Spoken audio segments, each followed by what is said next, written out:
The issue of adequate ventilation in the workplace is extremely important, and I want to thank People Before Profit for bringing this legislation forward. The proposed private members' bill aims to give workers the right to request inspection in their workplace by the Health and Safety Authority to verify sufficient levels of fresh air.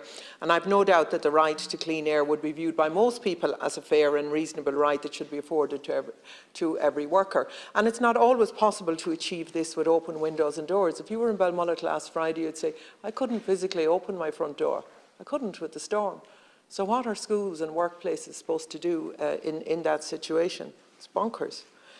We've already seen a similar approach to this taken in Belgium, where they set a minimum standard of air quality. This was proposed in Belgium in 2019, prior to the COVID outbreak. Workers have the right to expect that air in their place of work is clean. This has, of course, taken on a new meaning with the onset of the pandemic. And we've known, as was said, for over a year that COVID is an airborne virus and that the clean air is crucial in preventing its spread. This has made measures such as ventilation and air filtration crucial in any serious attempt to tackle transmission. I remember the importance of ventilation being discussed as far back as September 2020 in this House in relation to the safety of workers and of processing plants. So I want to talk about schools, and there's a lot I can say, but I want to read you this letter because also in third level institutions, so right through our education.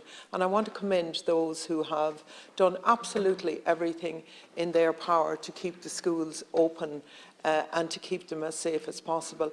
And Minister, I think it's absolutely atrocious that even at this stage, government are still not admitting fully that COVID is transmitted in schools. And I was minded this morning of exactly this time last year when Claremorris Boys National School had the issue there, and the dogmatic approach by the Minister and the Department in castigating the school, the Board of Management and all that, because they had high COVID levels within their school and they needed to close the school for their own safety.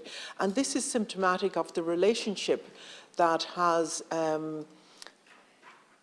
occurred in schools between the Minister, the Department and the schools and the Board of Management.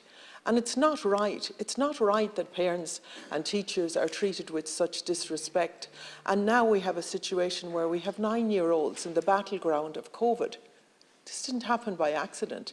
This has happened by government being absolutely just reactive and in denial of situations within school.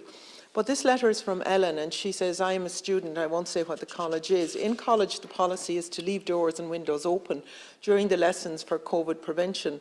While this is a sound theory and practice, it's preventing myself and other students from learning. I have an autoimmune condition and I'm autistic. I am often painfully cold in class and cannot focus. I'm an art student and my hands are so cold that I often can no longer hold my pencil and have to leave class to go to buy a cup of tea to warm up. It's nearly December and it's freezing. Often my classmates and I are shivering and have to wear coats, hats or gloves in class. Leaving the doors open means that we have the noise of outside where the children of the college are screaming and shouting and the noise of students and cleaners in the hallways. This is making it impossible for autistic students like myself to focus in class.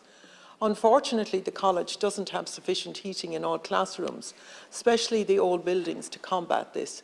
This is not unique to my school. A lot of schools in Ireland are old and hard to heat buildings.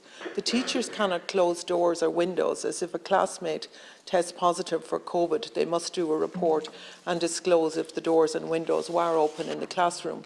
It seems that there is nothing that the college can do, as the policy of leaving doors and windows open even in winter is in your hands. The cases may be going up, but the temperatures are going down. This policy needs to be re-examined, as my right to education and the rights of other students who are ill or likewise disabled are being taken away. I urge you to reconsider this policy and give me back my right to education.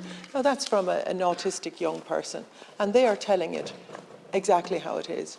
And I don't want the Minister to respond to me, but it's important that the Minister examines this legislation and takes this legislation on board and listens to the students and to the teachers when they send you messages like this. Deputy. It just is not sustainable. Deputy Martin.